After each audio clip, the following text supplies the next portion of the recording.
मित्रों नमस्कार। आप हैं बसंत गुरु जी के साथ। हमारी चाहे वह काम की सफलता हो या एजुकेशन की सफलता हो, पढ़ाई लिखाई का मामला हो या खेल कूद का मामला हो, या जीवन में कोई परेशानी आ गया उसका हल निकालना हो, या हमको अपने आदतों को बदलने का मामला हो। हम बहुत सी चीज़ों में हम अपनी आदतों के गुलाम हो जाते हैं, जैसे जागना, सोना, कुछ वस्तु खाना, कुछ चीज़ें पीना, ड्रग्स लेना, ड्रिंक लेना, और दोस्तों से गप्पेबाजी मारना, या अपने बाबत बहुत सारी चीज़ें ऐसी हैं जो हमारी आदतें अवांछित तत्व घुस आते हैं। जैसे कई बार काम करने का मन नहीं होना, सोते रहना और सारा काम पेंडिंग छोड़ देना, फिर झुंझलाना, गुस्सा होना, अनावश्यक चीज़ों पर अपना दिमाग ख़राब करना, या फिर हमको मेमोरी लॉस हो जाना, याद नहीं आना।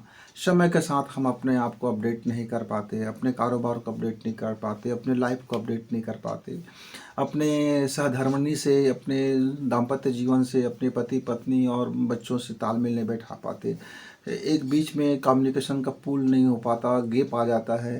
तमाम तरह की चीज़ें हैं जो हमारी सफलता को बाधित करती है। मित्रों, पूरा परिवार का सफलता ही घर का सफलता होता है। मेरा एक घर में 4 मेंबर हैं। 4 मेंबर में यदि एक व्यक्ति का लाइफ असफल है तो वो पूरे 3 मेंबर को प्रभावित करेगा। तीनों मेंबर सफल है लेकिन एक मेंबर असफल है तो वो एक मेंबर भी सारी उसकी सफलताओं पर कहीं न कहीं उसका एक रोड़ा बन जाता है। तो पूरे घर की समृद्धि, पूरे घर की शांति और पूरे घर की मौज मस्ती और पूरे घर का आनंद, पूरे घर का प्रेम, यानी जब हम पूरा बोलते हैं तो पूरा घर मतलब उसका एक एक मेंबर्स, चाहे वो पशु हो, पक्षी हो, पौधे हो इत्यादि। अब मान लीजिए एक बंदर आया और मेरे रुद्राक्ष के पौधे को तोड़ दिया। अब मेरे मन में खलल आ गया, पौधा टूट गया। पौधा टूटने का गम हो गया। पौधा मेरा कितना रुद्राक्ष देता था इस बात का मुझे कतई गम नहीं था। गम इस बात का था कि अभी उसकी बाढ़ थी, अभी वह और कितना बड़ा बनता और उसको अचानक बीच में टूट गया तो उसकी जो पीड़ा का जो परेशानियां हैं वो अब मेरे काम में दिख जाएगा, क्योंकि अब मेरा मन कहीं न कहीं से विचलित हो जाएगा। तो मित्रों, आज जो हम चर्चा करने जा रहे हैं, हमारा बायोलॉजिकल घड़ी और हमारा जैव तत्व घड़ी और हमारा हैबिट्स की घड़ी, 3 घड़ियाँ हमारे जीवन को प्रभावित करती हैं। 3 वॉच, 3 काल है, समय है और घड़ी है। तो इसको हमारे हिंदी में पल और घड़ी के नाम से जाना जाता है। तो नाम कुछ भी हो उसको हम लॉजिक समझ लेते हैं, हम दैनिक जीवन में उसका व्यवहार समझ लेते हैं। जो तत्व हमारे 1 घंटे में जितना ज़्यादा होगा हम उसी तत्व की प्रतिनिधि करेंगे, यानी मेरे जीवन में वही ज़्यादा परिलक्षित होगा, वही गुण मेरे जीवन में दिखाई देगा। मेरे हर काम में वही गुण मुझको या तो सपोर्ट करेगा या तो मुझको संघर्ष में डाल देगा। मान लीजिए मुझको खुश होना है, पर उस समय मेरे जो जैविक तत्व है खुशी का नहीं है, पृथ्वी का है, तो मैं खुश नहीं हो सकता। मुझको अभी प्रार्थना करनी है, मुझे ईश्वर के साथ में जुड़ना है, मुझे भी मेडिटेशन करना है, लेकिन उस समय मेरे जैविक तत्व यदि आकाश तत्व नहीं है तो मैं ठीक से ध्यान नहीं कर पाऊंगा, मेरा ध्यान काम होगा नहीं, मेरा फोकस काम पर होगा नहीं, मुझे बहुत मेहनत मशक्क़त करना पड़ेगा। तो 5 तत्व से हमारा शरीर बना है, पूरी दुनिया कहती है, आप भी जानते हो, सब कोई जानता है। मैं नहीं जानता था, मैं इसको बिल्कुल नहीं जानता था मित्र। मैं मैट्रिक क्लास में जब था तो ऐसा किसी से सुना तो मैंने कहा भाई 5 तत्व तो ठीक है, पर हमको मालूम कैसा होगा कि हम 5 तत्व से बने हैं और ये 5 तत्व हमारे लाइफ में करता क्या है। हमारे बुजुर्गों ने कई बार हमारे शरीर को बड़ा गाली देता है। क्या कह देता है? 5 तत्व यह अधम शरीरा। भाई क्यों है यह अधम शरीरा? अधम है ही नहीं, ये तो धर्म शरीर है। उत्पत्ति भी हमारा धर्म से हुआ है। 2 व्यक्ति का जिस्म मिला, 2 व्यक्ति अपने आप को समर्पित किए और एक आपका शुक्राणु और एक अंडाणु मिले, दोनों मिलकर के अपना अस्तित्व खत्म कर दिया, दोनों ने अपने को एक किया। अपने को जब एक किया तब हमारी भ्रूण बना और हम उत्पत्ति हुई। तो मित्रों, हमारा शरीर एक तो अधम नहीं है, भले इस बात को दिमाग से निकाल दीजिए कि हमारे यह शरीर पाप शरीर है, हमारे यह शरीर अधम शरीर है। इसका निर्माण हुआ है इस जो भी पृथ्वी को कायम रखने के लिए जो चीज़ें जरूरी है उन चीज़ों से मिलकर के हमारा निर्माण हुआ है। तब मैं जब मैट्रिक क्लास में था तो किसी ने कहा, तो मैंने पढ़ा कि 5 तत्व यह अधम शरीर है। तो मेरा तो बड़ा दिमाग घूम गया और मैं सोचने लगा कि शरीर अधम क्यों हो गया। फिर शरीर के बाबत मैंने जानना शुरू किया। जब उन चीज़ों को मैंने पढ़ना शुरू किया कि वाह ये है क्या शरीर। अब आत्मा तो मन, आत्मा दिमाग तो बात की बात है मित्रों, पहले तो हम शरीर को ही जान लें। ऐसा सोच करके मैंने अपना पूरा का पूरा गर्मी का 2 महीने का छुट्टी, 3 महीने की छुट्टी मैंने अपना पूरा का पूरा व्यतीत कर दिया। अध्ययन करने लगा कि शरीर है क्या। शरीर विज्ञान को जब देखा तो मेरी भौचक्की उड़ गई। बाप रे, इतने लाखों न्यूरॉन्स, अरबों मात्रा में तन मात्राएं, अरबों संख्याओं में कोशिकाएं जो हमारे संग्रह करती है। कितना जटिल मैथमेटिक्स है, कितना जटिल कंप्यूटर से ज़्यादा हमारा ब्रेन के अंदर में ठुसी पड़ी है चीज़ें।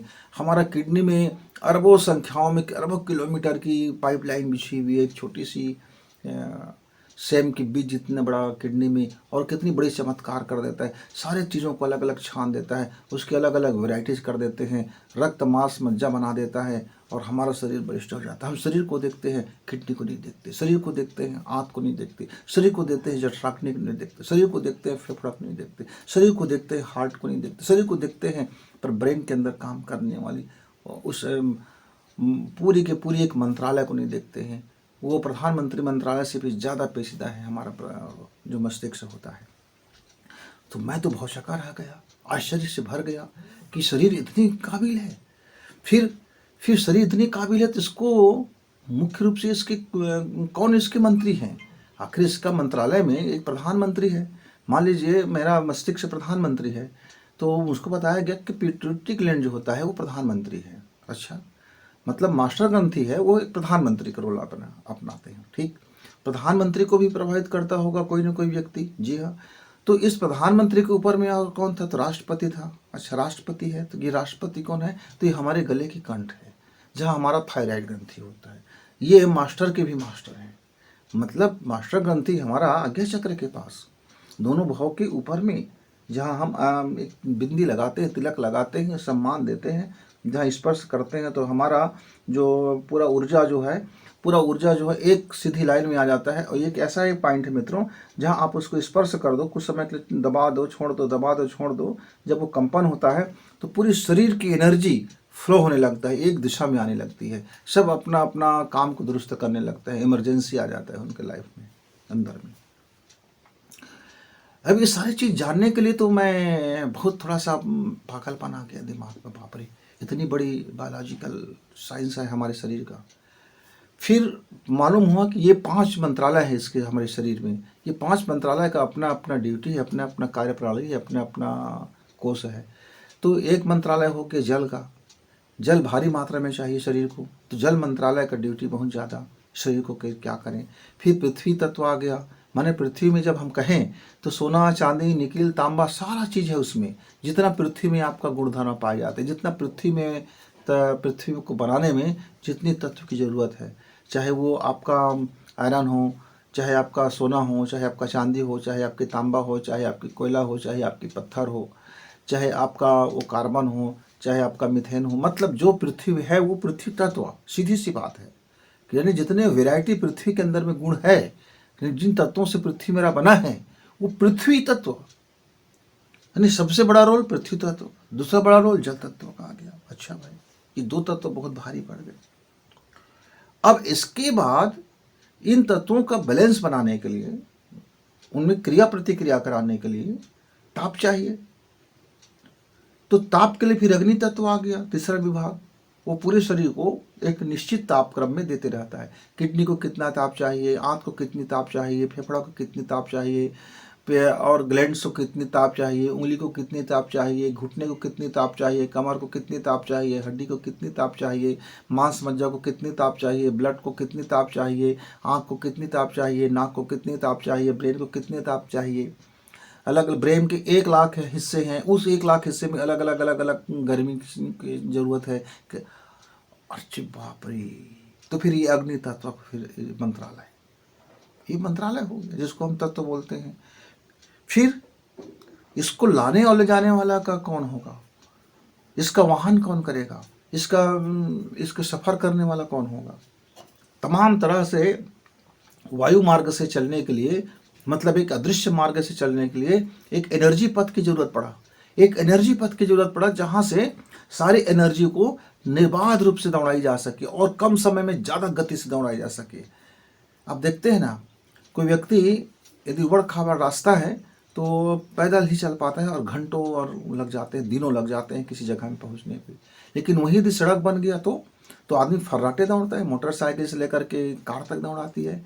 और उसके बाद और गति से पहुंचना है तो फिर हम वायु मार्ग का प्रयोग करते हैं, वायु मार्ग में जल्दी पहुंच जाते हैं। लेकिन और उससे तेजी से जब पहुंचना है तो फिर जेट यान का प्रयोग करते हैं। तो मित्रों, फिर अग्नि तत्व, अग्नि मंत्रालय की जरूरत पड़ा मेंटेनेंस करने के लिए, पूरे शरीर को मेंटेन करना है, 24 घंटे मेंटेन कर रखना है, तो अग्नि विभाग आ गया। अब अग्नि विभाग से भी सुपीरियर चाहिए था। साधन का कार्य, सबको तक पहुंचने का कार्य, सब तक निर्बाध गति से पहुंच जाए, कोई बाधा ना हो और पहुंचने के लिए किसी के मार्ग की भी जरूरत ना हो, कोई चीज़ की हमको जरूरत ही ना हो, किसी चीज़ की आवश्यकता ही ना हो और हम निर्बाध गति से पहुंचे। ऊर्जा का स्वरूप है, ऊर्जा को ले जाने वाला एक माध्यम की जरूरत है। तो वायु का विभाग आया, कहा कि आपका भी रोल इस शरीर में रहेगा। अब अंत में आया कि सारे जितने भी विभाग हैं, इस विभाग को विश्राम की भी जरूरत है, मेंटेनेंस की भी जरूरत है और बदलाव की भी जरूरत है, क्योंकि परिवर्तन ही जीवन का नियम है। और समय कहता है मैं रुकूंगा नहीं, मैं लगातार चलूंगा। जीवन कहता है मुझे ठहरना भाता नहीं है, मुझे लगातार चलना है, मुझे परिवर्तन होना है। आप बाहर से परिवर्तन हो या मत हो, आपका मन परिवर्तित हो या ना हो, आपका जीवन परिवर्तित हो या ना हो, लेकिन मैं तो 24 घंटे मेरे भीतर में निर्माण भी होगा, ध्वंस भी होगा और मल का निष्कासन भी होगा और नए चीज़ों का निर्माण सृजन भी होता रहेगा। इस बीच में अब यदि आप सब संतुलन बना के चलते हो तो फिर आपका शरीर बेहतरी ढंग से काम करेगा। और जब शरीर या जब सारे मंत्रालय जब शानदार काम करेंगे तो फिर हमारा जो प्रधानमंत्री है, मतलब आज्ञा चक्र है, जो मास्टर ग्रंथि है, वो फिर शानदार रूप से मजबूत बन के उभरेगा। सारी शक्ति उनके साथ होगा, जल सेना, थल सेना, वायु सेना और पैदल सारे, और उसके बाद आकाश मार्ग, सब के सब हुए।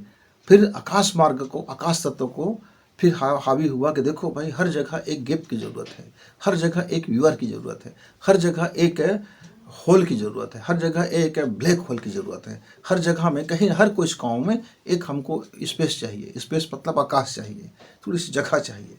तो छोटी से छोटी, माइक्रो से माइक्रो, जो हमारी आँख से नहीं दिखने वाली, लाख गुना करके भी देखे जा सकने में सक्षम नहीं, ऐसे ऐसे हमारे शरीर के अंदर में जीवाणु है, विषाणु है, तमाम तरह की चीज़ें हैं। कोशिकाओं के भी अलग अलग पार्ट्स हैं, हमारे ग्रे मैटर के पार्ट्स हैं, हमारे ब्लड के अलग अलग हिस्से हैं, कितने चीज़ें हैं। आप जब देखोगे ना, इस विज्ञान को समझोगे तो एक दिमाग में हो जाएगा मेरा, अरे नॉलेज कितना कमज़ोर है यार, मैं कितना कम जानता हूँ। मित्रों, इन सबको चलाने के लिए 5 तत्व की, जिसको कहा गया हमारे भारतीय ऋषियों ने 5 तत्व। अब होता क्या है, जिसके शरीर में या जिसके जीवन में जिस घंटे जो तत्व ज़्यादा समय तक प्रभावी होता है, वह उसी मात्रा में पास या फेल हो जाता है, वह उसी मात्रा में सुख या दुख को प्राप्त करता है, और उसी मात्रा में वह बेचैनी और चैन को प्राप्त करता है, वह उसी मात्रा में क्रोध या शांति को प्राप्त करता है, वह उसी मात्रा में भक्ति या शक्ति को प्राप्त करता है। मतलब इन मंत्रालयों का जितना ज़्यादा वर्चस्व रहेगा, ये हर घंटा, ऐसा नहीं कि 24 घंटा में ये लग रहा है, इनका 4 घंटा बटा हुआ है, अलग है। 4 घंटा तो प्रबलता में रहेंगे, वो 3 घंटा तो उसका स्पेशली बना हुआ है, 1 घंटा विलोपित का बना हुआ है। लेकिन प्रत्येक घंटा सबको और मौका मिलता है कि भैया अपना अपना विभाग का भी मॉनिटरिंग करते रहो। अब इसको तत्व कह दिया गया हमारे ऋषि मुनियों ने। तो मित्रों, जिस समय हम ये कहते हैं कि राम का युग था, तो राम का युग था तो सबसे ज़्यादा समय कोई चीज़ आता था तो वो अग्नि तत्व रहता था। जैसे अभी आज के मैं संदर्भ में कहूँ, आज हमारा जो पर्यावरण है बहुत प्रदूषित हो चुका है। आज हमारा पर्यावरण इतना प्रदूषित हो चुका है मित्र, तो आज से 500 साल पहले की जो ऋषियों ने गणना किया था, मैं उस बाबत आपको बता रहा हूँ। आज उसमें और कई चीज़ें बदल चुका है। मसलन आज से 500 साल पहले हमारे चरक ऋषि ने जब घोषणा किया कि हमारे शरीर में अभी वर्तमान में कौन सा तत्व कितना समय हमारे समय हावी रहता है। तो 1 घंटे का उन्होंने कैलकुलेट करके बताया, 1 घंटा को बताया और उसको फिर हम 3 घंटा में बदले और अलग अलग समय में उसको बदलते गए, 24 घंटा का गुणा भाग हो गया। तो मित्रों, वो 1 घंटे में बताया कि आज से 500 साल पहले की बात है कि 20 मिनट यानी सर्वाधिक समय, 1 घंटा में 20 मिनट पृथ्वी तत्व का हमारे जीवन में प्रभाव रहता है। खान पान में, रहन सहन में, काम करने में। अब पृथ्वी तत्व मतलब भारी हो गया, हम ज़्यादा काम नहीं कर सकते, उस पर स्थायी हो जाते हैं। पृथ्वी जड़ का प्रतीक है, वो जड़ता आती है उसमें, आलस्य आता है उसमें। काम हम ज़्यादा मेहनत करेंगे और कम फलदायी होगा। हम उस समय थोड़ा सा लुदी स्वभाव हो जाते हैं, उस समय हम थोड़ा सा हिजड़े स्वभाव हो जाते हैं, उस समय थोड़ा हम हिज्जड़ हो जाते हैं, मतलब ज़्यादा वर्क नहीं कर पाते, जड़ हो जाते हैं। जड़ जड़ का जो गुण है कि स्थायी रहो भैया, ज़्यादा इधर उधर मत करो। तो प्रत्येक घंटा 20 मिनट वो जड़ तत्व हमारे जीवन में हावी हो जाता है। ये 500 साल पहले की मैं आपको कैलकुलेशन बता रहा हूँ। आज तो मेरा प्रदूषण और इतना बढ़ गया है कि जो 20 मिनट है मित्रों, अब वो 25 मिनट से ऊपर चला गया है। अभी प्रामाणिक जानकारी नहीं होने के कारण, गणना नहीं होने के कारण मैं आपको इसको आज के संदर्भ में नहीं बता पा रहा हूँ, लेकिन कंपेयर जरूर बता दूंगा, आप समझ जाओगे। और इसको हम प्रैक्टिकल कर रहे हैं मित्र, साल भर का हम डेटा इकट्ठा करेंगे और 1 साल में जो परिणाम निकलेगा, और हम 1000 बच्चों पर इसका हम प्रयोग कर रहे हैं कि वह डेटा संग्रह जब हो जाएगा कि 1000 लोगों ने अलग अलग राज्य की, अलग अलग हिस्से की, अलग अलग वातावरण में रहने वाले, चाहे जम्मू कश्मीर में रहने वाला हो, लद्दाख में रहने वाला हो, तमिल में रहने वाला हो, छत्तीसगढ़ में रहने वाला हो, सभी जगह है। ऐसे मेरे युवा साथी है जो प्रैक्टिकल कर रहे हैं कि इस समय वर्तमान में हमारे तत्वों का क्या पोजीशन है। तो 20 मिनट हमारे पृथ्वी तत्व, अब पृथ्वी का जो गुण है हमारे जीवन में प्रकट होगा।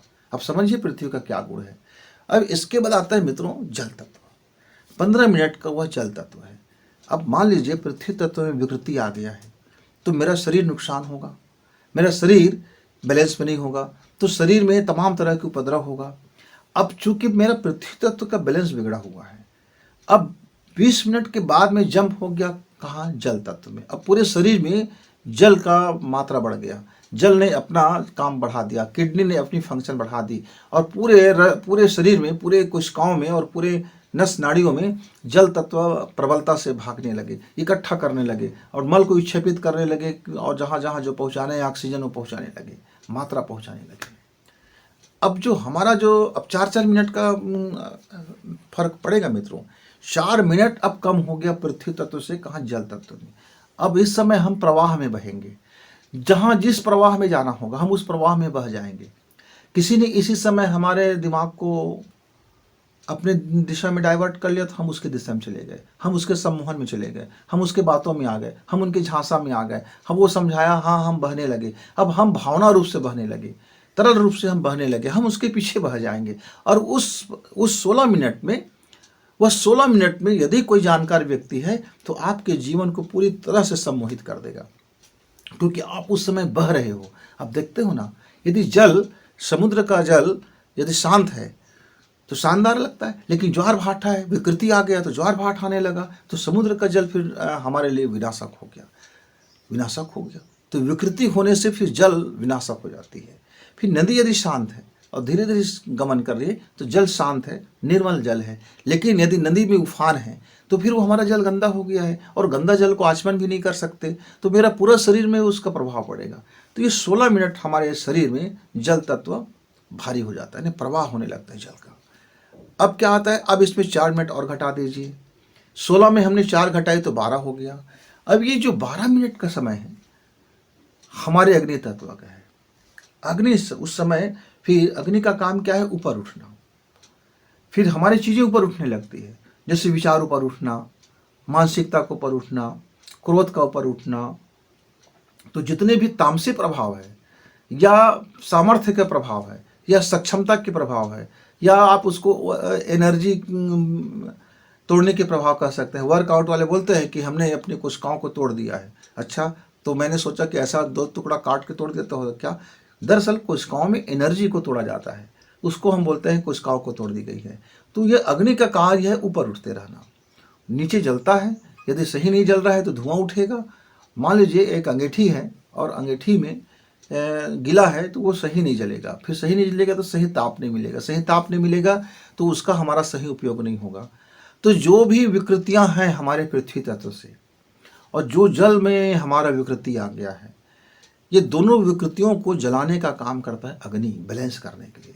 लेकिन उस समय यदि कच्चा मटेरियल बहुत ज़्यादा हो गया, मान लीजिए पूरा लकड़ी ही गीला है, पूरी लकड़ी गीला है, मिट्टी से ना हुआ है, मिट्टी भी गीला है, अब हमको भट्ठी में जलाना है तो अब वो आग तो जलेगा नहीं, फिर क्या होगा, धुआं आएगा और धुआं से फिर कार्बन बढ़ेगी और फिर विकृतियाँ बढ़ेंगे। तो यदि आपका पृथ्वी तत्व संतुलित में है तो फिर जल में विकृति होने की संभावना नहीं है, क्योंकि विकार तो पृथ्वी तत्व से शुरू हो जाता है। फिर जल को यदि आपने नियंत्रित कर लिया, बैलेंस हो गया आपका जल, प्रवाह बैलेंस हो गया, आप इच्छा अनुसार आपने प्रवाह किया, आप इच्छा अनुसार से अपने मन की गति को बढ़ाए, इच्छा अनुसार से अपने मस्तिष्क की गति को दिए, अपने इच्छा अनुसार से अपने दिलो दिमाग को आपने प्रवाह को किया।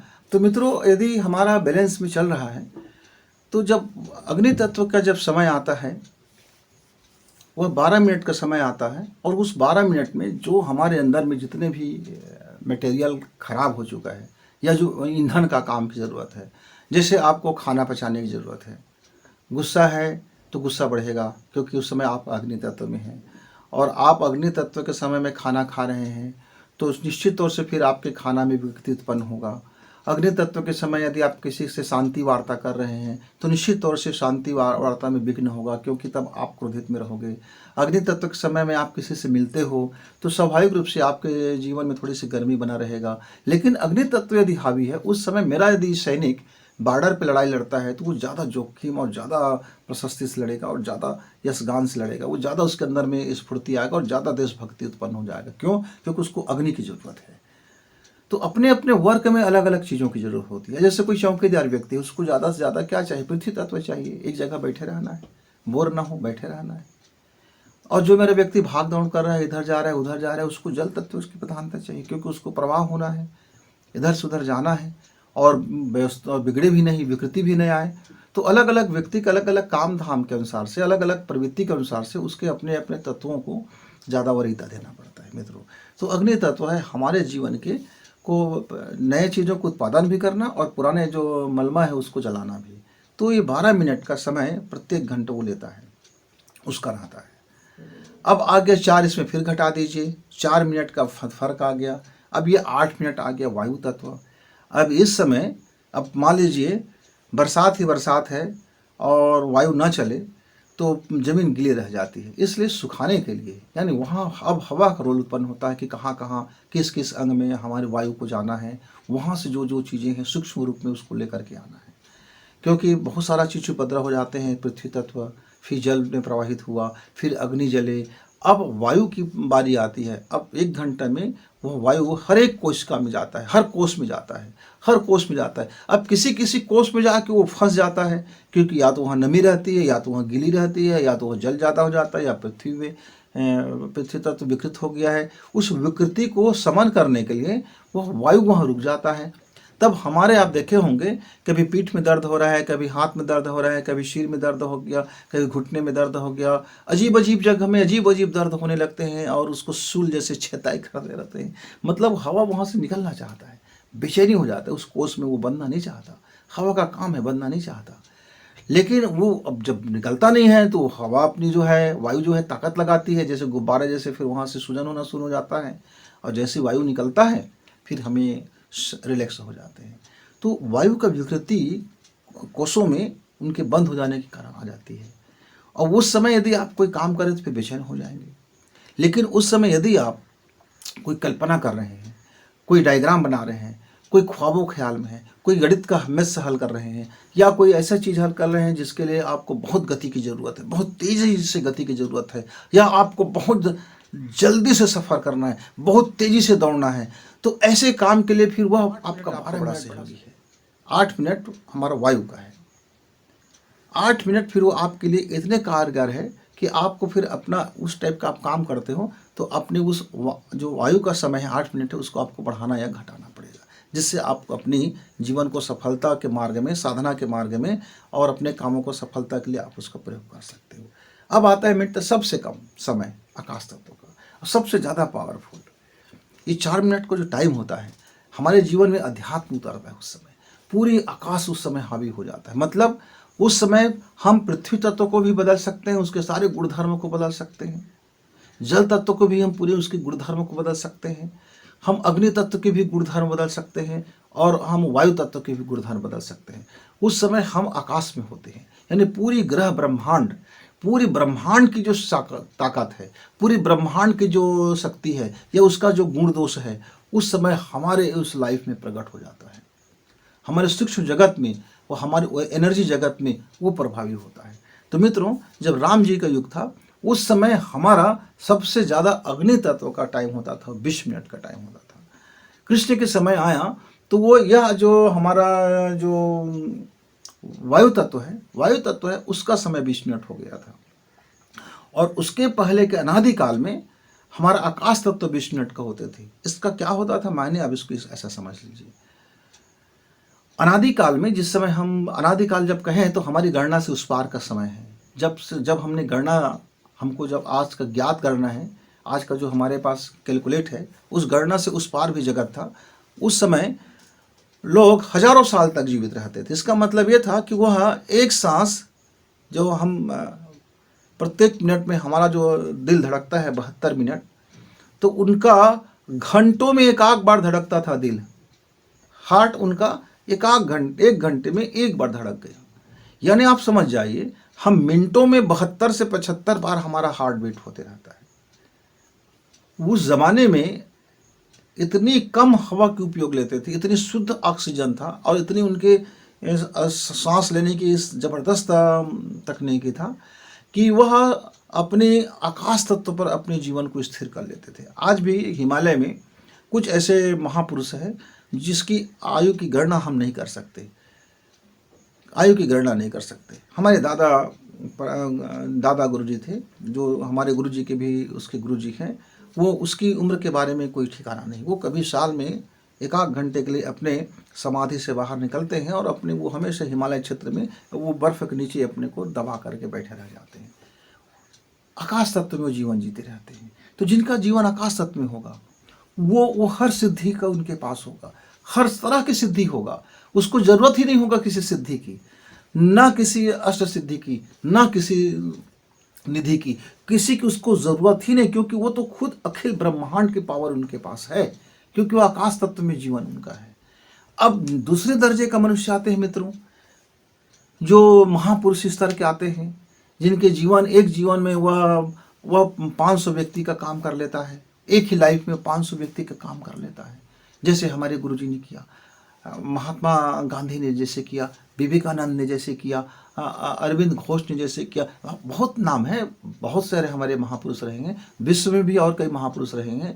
मैं तो केवल आपको भारत के उन गिने चुने नाम बता रहा हूँ। रामकृष्ण जी जैसे थे। ये लोग का सबका जीवन वायु तत्व पर था। उनका बेस वायु तत्व होते थे। 20 मिनट वो उनका लाइफ में वायु तत्व प्रभावित होता था। कई ने तो 40-40 मिनट तक का अपने तत्वों को बढ़ा लेते थे, शेष तत्वों को घटा लेते थे। अब इसके बाद मित्र, अब हमारा आ गया अग्नि तत्व। इन दिनों पूरा का पूरा मनुष्य जगत में अग्नि तत्व की प्रधानता बढ़ गया है। जो बेस था 20 मिनट पृथ्वी तत्व का, अब वह जगह अग्नि तत्व ने ले लिया है। इस समय भौतिक प्रगति बहुत गति से हो रहा है। इस समय जलने की गति बहुत हो रहा है। इस समय ताप के पर बहुत काम हो रहा है। इस समय ऊर्जा पर बहुत काम हो रहा है। इस समय पूरा एनर्जी फैक्टर्स हमारे काम कर रहे हैं। चाहे आपका कंप्यूटर क्षेत्र में हो, चाहे परमाणु बम के क्षेत्र में हो, चाहे हथियार निर्माण के क्षेत्र में हो, चाहे विनाशक निर्माण के क्षेत्र में हो, चाहे आपका बिजली विभाग का क्षेत्र हो, आज के चाहे हमारे खेती किसानी का वर्क हो, चाहे आपके जीवन में हो, हर जगह आजकल बेस में अग्नि आ गया है। इसलिए आप देखते हैं कि हम बात बात पे झगड़ जाते हैं। आप इसलिए देखते हैं कि हमारे अंदर में बहुत टेंशन हावी हो जाता है। आप इसलिए देखते हैं कि हर आदमी बहुत तेज़ी से ग्रो करना चाहता है, हर आदमी बहुत तेज़ी से पैसा कमाना चाहता है, हर आदमी को इतनी जल्दबाजी है कि वो जल रहा है, अंदर से जल रहा है, भून रहा है, उसके अंदर में चैन नहीं है। वो ड्रगिस्ट हो रहा है जो फेल हो जाता है। क्यों?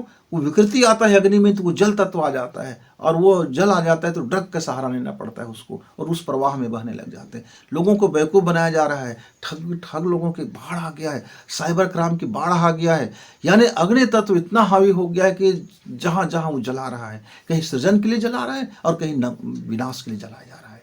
कहीं सृजन के लिए जलाया जा रहा है और कहीं विनाश के लिए जलाया जा रहा है। तो आज हमारा जो विकृति है, जहाँ जल तत्व 20 मिनट 16 मिनट का होना है, वहाँ भी अग्नि हावी है। जहाँ हमारा पृथ्वी तत्व 20 मिनट का होना है, वहाँ भी अग्नि हावी है। और अग्नि अपने टाइम में तो 12 मिनट ले ही रहा है।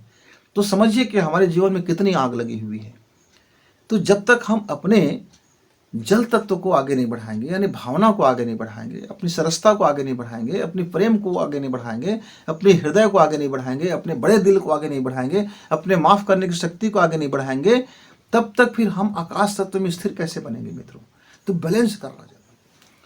तो मित्र, आप समझ गए, जब 1 घंटा हमारा अनबैलेंस है, असंतुलित है, और हर तत्व का अपना स्पेशल 3 घंटा है, तो वह 1 घंटा जब हमारा बैलेंस में नहीं है तो स्पेशल 3 घंटे में उस तत्व का और विकृति आ जाता है। इसीलिए आदमी आजकल या तो दवा में जीवित है या तो दारू में जीवित है, ऐसा कहा जा रहा है। यानी ड्रग्स में, या तो आदमी नशेड़ी हो गया है, और या आदमी जो कुछ नहीं लेता है, जो शुद्ध शाकाहारी है, कोई नशा पान नहीं करता है, तो उसकी शरीर कोशिकाएं और उसका वातावरण को मैच नहीं कर पाने के कारण उसको दवा लेना पड़ रहा है। तो इसलिए दोनों शब्दों को एक साथ हमारे हिंदी में कह दिया गया है, दवा दारू। या तो आदमी दवा में जीवित हो रहा है या तो फिर वो दारू में पड़ा हुआ है। ना तो आपको दवा की जरूरत हो और ना आपके दारू की जरूरत हो, तब आपको अपना ये जैविक जो तत्व घड़ी है इसको आपको बैलेंस करना होगा। धीरे धीरे ये काम आसान है, और लेकिन काम जटिल है। आसान ऐसे है मित्र कि आपको अपना 1 घंटा आपको बैलेंस करना है अपने लाइफ का। जब सो के उठते हैं उस समय यदि आपने अपना 1 घंटा बैलेंस कर लिया तो फिर पूरे 24 घंटा बैलेंस हो जाता है। क्योंकि पहला घंटा ही यदि विकृति नहीं हुआ, पहला जो 3 घंटा होगा वो यदि विकृति को उत्पन्न नहीं हुआ, तो सारे जो सर्किल है, जो चैन है, वो सही चलेंगे। अब भाई कोई मिस्टेक होगा एक पॉइंट पर, तो सारे पॉइंट में उसको मैसेज जाएगा और सारे पॉइंट आ करके काम करेंगे और सबका अपना दिनचर्या बिगड़ेगा। आप 50 लोग कहीं सफ़र में जा रहे हो, 49 लोग आ चुके हैं प्लेटफॉर्म में, अब गाड़ी आपके स्टेशन आ चुका है, अब चलने की आपका संकेत हो चुका है, और आपका एक साथी कहीं रुक गया है। अब उस एक साथी को खोजने के लिए भाग दौड़ तो करना पड़ेगा, फिर आपकी ट्रेन भी चूक सकता है, ये भी तनाव रहेगा। और ट्रेन में बैठते हैं तो कुछ साथी छूटेगा, फिर उस साथी को प्राप्त करने का टेंशन होगा, ना जाने कितने स्टेशन के बाद फिर आपको कवर होगा कि हाँ, तब आप जाके चैन के सांस लोगे। तो मित्रों, जीवन में भी ऐसी यदि कोई चीज़ यहाँ से विकृति होता है तो उसको ठीक करने के लिए सारे तत्व और विभागों को आना पड़ता है। वहाँ भी उनकी विकृति उत्पन्न हो जाता है, वहाँ भी वो डिस्टर्ब उत्पन्न हो जाते हैं, तो सब तरह से डिस्टर्ब उत्पन्न हो जाते हैं। ये धीरे धीरे हो जाता है, ये कोई कठिन साधना नहीं है, ये विज्ञान है। इसको समझो और फॉलो करो तो बिल्कुल समझ में आ जाती है। मेरे एक मित्र ने पूछा, हमें कैसे मालूम होगा गुरु जी के भी हमारा कौन सा तत्व हावी है? तो जैसे जो तत्व का गुण है मित्रों, हमारे जब नाक से सांस चलती है तो वह हमारी सांस ही बता देता है कि अभी आपके लाइफ में अभी इस घंटे में कौन सा आपका तत्व भारी है। जैसे मान लेते हैं पृथ्वी तत्व है, तो पृथ्वी तत्व नाक के किसी को टच नहीं करेगा, वो बीच से निकलेगा और जा करके वो फाल हो जाएगा, ऐसा गिर जाएगा, यहाँ से निकलेगा और यहाँ गिर जाएगा। वो सीधी इस तरह से गति नहीं करेगा, वो यहाँ से थोड़े देर के लिए निकलेंगे, 4 अंगुल आगे बढ़ेंगे और यहाँ से वो नीचे की ओर आ जाते हैं। तो आप समझ जाओ, थोड़ा से आप अपने सांसों को ऐसे करके देखो, ये धीरे धीरे अभ्यास से हो जाता है। 2-4 माह का आपको वक्त देना पड़ता है। थोड़ा फुर्सत के समय हर घंटा, हर दिन 1 घंटा निकालना पड़ता है और डायरी नोट करना पड़ता है कि आज मैंने परीक्षण किया तो मेरी नाक में कौन सी सांस की गति था और मेरा मन का गति क्या था। तो अपने मन और अपने स्वभाव, अपने सांस को मिलान करते जाओ, आप आसानी से जान जाओगे। अब इसके बाद आता है मित्र हमारा जल तत्व आता है। जल का काम क्या होता है? फ्लो हो जाना, झरना जैसे। तो वो सांसें आती है और हमारे मुंह से टकराते हुए गिर जाती है।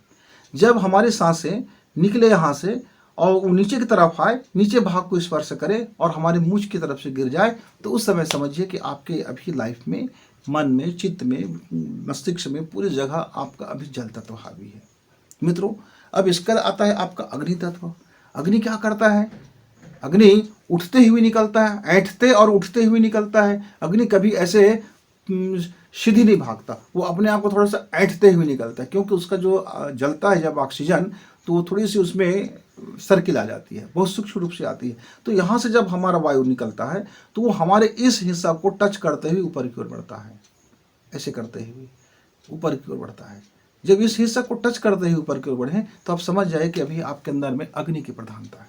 अब मित्र वायु आता है, वायु का गति इतना होता है कि वो कहीं से भी बम और उठा देता है। तो वो क्या क्या करते हैं, वो जो वायु है वो सीधा के सीधा ऊपर भागने लगते हैं, ऐसा निकले और ऊपर की ओर आते हैं, एकदम ऊपर की ओर। उसकी आप नीचे आपको पता नहीं चल पाएगा। अब जो सबसे शक्तिशाली जो तत्व है आकाश है। आकाश तत्व में हमारा शरीर भी है। इसको जानने के लिए आप हमारा जो वायु है दोनों नाक का, वो दोनों आपस में आकर के मिल जाते हैं, ऐसे आपस में आके टकराते हैं। यहाँ से ये निकला, यहाँ से ये निकला और दोनों आपस में मिल गए, मतलब वहाँ भेद खत्म हो जाता है। वहाँ पूरे जो शरीर का जो मिलन है, मिलन बिंदु है, माने पूरा एनर्जी आकर के समागम हो जाते हैं और वो अपने को उस आकाश में विलीन कर देते हैं। तो मित्रों, इस तरह से आप अपनी सांसों को परख करके खुद को जान सकते हैं कि आपका कितना टाइम क्या क्या चीज़ ले रहा है। पर एक दिन से जानने से नहीं होता, इसको थोड़ा प्रैक्टिस करना पड़ता है। मुझको इसको समझने में मित्रों करीब करीब 24 दिन लगा था। 24 दिन तक मैं रोज़ 2 घंटा प्रैक्टिस करता था। 2 घंटा मैं कापी कलम लेके बैठ जाता था, स्केल पट्टी लेके बैठ जाता था, और ये जो अपना 4 अंगुल है जिसको हम समझते हैं, तो जो जितना मिनट लेगा वो उतनी ही अंगुल उसकी मात्रा होगी, लंबाई होगी। जैसे आपका पृथ्वी तत्व है 20 मिनट का है, तो आप समझ जाइए ये 4 दूनी 8 हो गया, और फिर 12 हो गया, फिर 16 हो गया, और फिर 20 हो गया। मतलब यहाँ से यहाँ तक कि हमारी वायु का क्षरण होगा। मतलब आप कितना ले रहे हैं इससे मतलब नहीं है, अब कितना आप वापस कर रहे हैं इससे मतलब हो गया। आपने कमाई किया है 1 रुपये का और आपने 20 रुपये आप गंवा रहे हो सकता है 20 रुपये की आपने कमाई की और 20 रुपये गंवा दिए। ये भी हो सकता है कि आपने 60 रुपये की कमाई की और 20 रुपये गंवा दिए। तो वो तो आप कितनी गहरी सांस लेते हैं उसके ऊपर निर्भर है कि आपकी कमाई कितना है, प्राण की कमाई। लेकिन आपका गंवाने का क्रम तो जारी है। तो जब हम 16 अंगुल गंवाया जा रहा है, 16 मिनट है, 16 अंगुल है, अब आ गया मित्रों 12, 4 घट गया, फिर 4 आपने किया। ऐसे करते जब आप आकाश तत्व में आ जाते हैं तो वो आकाश तत्व में दरअसल वायु का वेग जो होता है ना, वो बाहर जाता ही नहीं है, वो बिल्कुल नाक के पास से ही आकर के रुक जाता है।